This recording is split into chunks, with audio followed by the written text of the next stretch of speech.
یه نوشیدنی رنگارنگ و دوست داشتنی.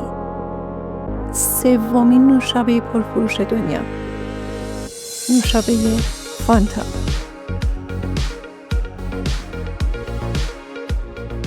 اما پشت این بطری رنگارنگ داستانی پنهانه که در آلمان نازی و وسط جنگ جهانی دوم شروع میشه.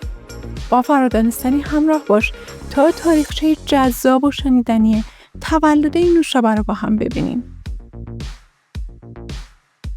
برای داستان فانتا بایستی تاریخ رو ورق بزنیم و از خیلی قبل‌تر شروع کنیم. از وقتی که کوکاکولا داشت جهان رو تسخیر میکرد. سال 1929 شرکت کوکاکولا تصمیم گرفت وارد بازار آلمان بشه. اون زمان آلمان هنوز زخمی جنگ جهانی اول بود، اما تشنه مدرنیته و چیزای جدید. این آقا یعنی مکس کیت نماینده کوکاکولا تو آلمان بود. یه مرد باهوش با ذوق تبلیغات و ذهن اقتصادی قوی. با 2 کارخونه تو فرانکفورت و کلن شروع کرد، ولی به قدری موفق بود که تو کمتر از 10 سال نوشابه امریکایی کوکاکولا شد پرفروش‌ترین نوشیدنی آلمان. تا قبل از اون پرمصرف‌ترین نوشیدنی آلمان آبجو بود، ولی مکس کیت این فرهنگ رو عوض کرد. تو المپیک 1936 برلین کوکاکولا اسپانسر رسمی شد. تبلیغاتی که با شعار تراوت امریکایی برای مردم آلمان پخش شد. همه میدونیم که شخصیت بابا نوئل مربوط به افسانه‌های اروپایی قرن‌ها قبل از کوکاکولا است. اما جالبه بدونیم تا قبل از دهه 1930 بابا نوئل تو نقاشی چهره ثابتی نداشت. گاهی لاغر بود، گاهی سیبیل داشت، گاهی لباس سبز یا آبی می‌پوشید.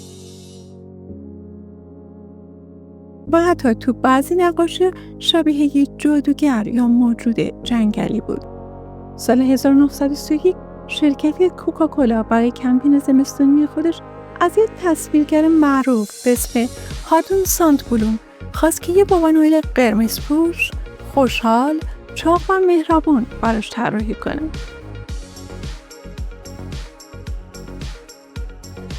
که مردم رو یاد نوشابه خنک کوکاکولا بندازه، حتی تو هوای سرد زمستون. هادون چهره و هیکل خودش رو دوستش رو ترکیب کرد و شد این تصویر. در واقع تصویری که امروز همه از بابا نوئل میشناسیم از دل تبلیغات کوکاکولا متولد شده و الان جهانی شده. تا سال 1939 کوکاکولا تو آلمان 43 کارخانه فعال داشت و میلیون‌ها بطری در هر سال میفروخت. ولی ناگهان همه چیز با یه جنگ زیر و رو شد. قبل از اینکه بریم سراغ جنگ جهانی دوم و تولد فانتا، اگه تا اینجا ویدیو رو دوست داشتی لطفاً لایک کن. سپتامبر 1939 ارتش آلمان به لهستان حمله کرد. جنگ جهانی دوم شروع شد. حالا امریکا با آلمان دشمن شده بودن و ارتباط کوکاکولا آلمان با دفتر مرکزی امریکا قطع شد. ماده اصلی کوکاکولا که بهش شربت محرمانه میگفتن دیگه نمیتونست وارد آلمان بشه. حتما شنیدید که فرمول کوکاکولا یکی از محرمانه ترین فرمولای دنیاست. میگن فقط 2 نفر تو کل جهان دقیق از اون خبر دارن و این 2 نفر هیچ وقت اجازه ندارن با هم توی هواپیما یا با یه ماشین سفر کنن تا اگه برای یکیشون اتفاقی افتاد راز کوکاکولا از بین نره. این فرمول توی گاف صندوق خاصی نگهداری میشه. حتی وقتی مواد اولیه از امریکا به کارخونه‌های دیگه فرستاده میشن، یه چیزی به اسم شربت مادر بهش اضافه میکنن و هیچ کارخونه‌ای توی هیچ جای دنیا حق نداره خودشون شربت رو تولید کنه. بعد این ماجرای تحریم مکس کیت موند و هزاران کارگر، 10 کارخونه ولی بدون مواد اولیه.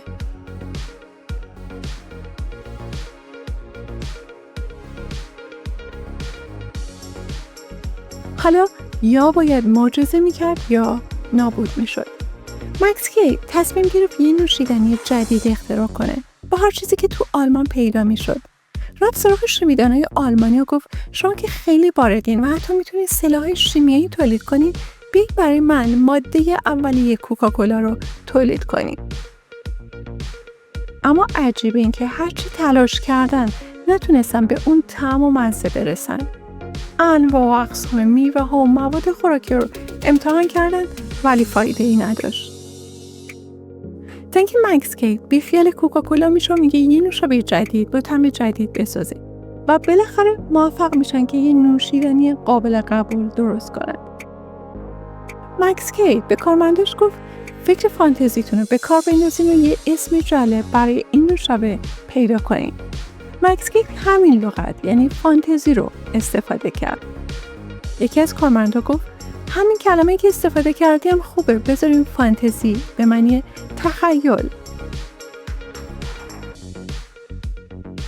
و اینجوری شد که فانتا متولد شد. اما بعد از چند وقت برای اینکه بهتر تو ذهن بمونه کوتاه‌ترش کردن و گفتن فانتا. مردم آلمان عاشق فانتا شدن چون کوکاکولا نداشتن و فانتا هم تنها گزینه بود. فروش فانتا به 3 میلیون جعبه نوشابه 24 تایی رسید. فانتا تبدیل شد به نماد خلاقیت در بحران چون تو دل جنگ برای زنده موندن صنعت نوشابه سازی آلمان ساخته شده بود.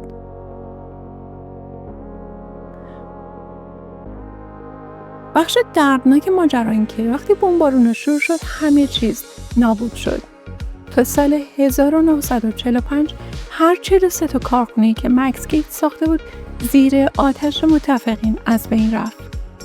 تو ژانویه 1945 آلمان در آستانه سقوط بود. نازی‌ها دنبال مقصر می‌گشتن و چه کسی بهتر از مکس کیت چون قبلا با آمریکایی‌ها کار کرده بود و حسابی با آمریکایی‌ها رفیق بود. احضارش کردن به دادگاه و دادستانی به نام رونالد فریزل آماده بود که حکم اعدامش را بده. اما همون صبح متفقین برلین رو بمبارون کردن و یکی از جاهایی که بمبارون شد دادگستری آلمان بود. دادستان فریزل کشته شد و مکس کیت به طور معجزه آسایی نجات پیدا کرد. بعضیا میگن اون روز فقط شانس نبود، سرنوشت بود که مکس کیت رو نگه داشت. شما چی فکر میکنین؟ بعد این ماجرا مکس کیت مخفی شد. چند ماه بعد آلمان سقوط کرد. نیروی آمریکایی وارد برلین شدن مکس کیت رو توی کارخونه متروکه پیدا کردن. وقتی خبرش به دفتر مرکزی کوکاکولا رسید اونا گفتن مکس کیت قهرمان ماست. نه تنها آزادش کردن ازش تقدیرم کردن، حتی اونا گذاشتن رئیس کوکاکولا تو کل اروپا. ولی مکس کیت هنوز یه عشق تو دلش داشت، فانتا. سال 1955 از کوکاکولا استفاده داد و رفت سراغ نوشیدنی خودش. فانتا رو با فرمول و طعم جدید به دنیا معرفی کرد و تو مدت کوتاهی فانتا جهانی شد. تو دهه‌های بعد فانتا به یکی از رنگارنگ ترین برندهای دنیا تبدیل شد. تو برزیل طعم انبه، تو ژاپن انگور سفید، نیجریه آناناس و تو ایران فانتای نارنجی کلاسیک که خاطره تمام نسل هاست.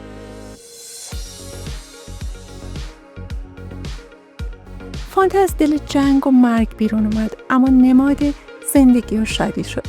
هر بطریش داستانی از بقا و تخیل. دفعه بعد که فانتا نوش جان میکنی یادت باشه یه داستان از جنگ، خلاقیت و شانسی که فقط یه بمب باعثش شد پشت این نوشیدنیه. اگه دوست داری بدونی چه برندهای معروف دیگه ای از دل جنگ جهانی دوم متولد شدن و دنیا رو تسخیر کردن، همین حالا کانال رو سابسکرایب کن تا ویدیو بعدی رو از دست ندی.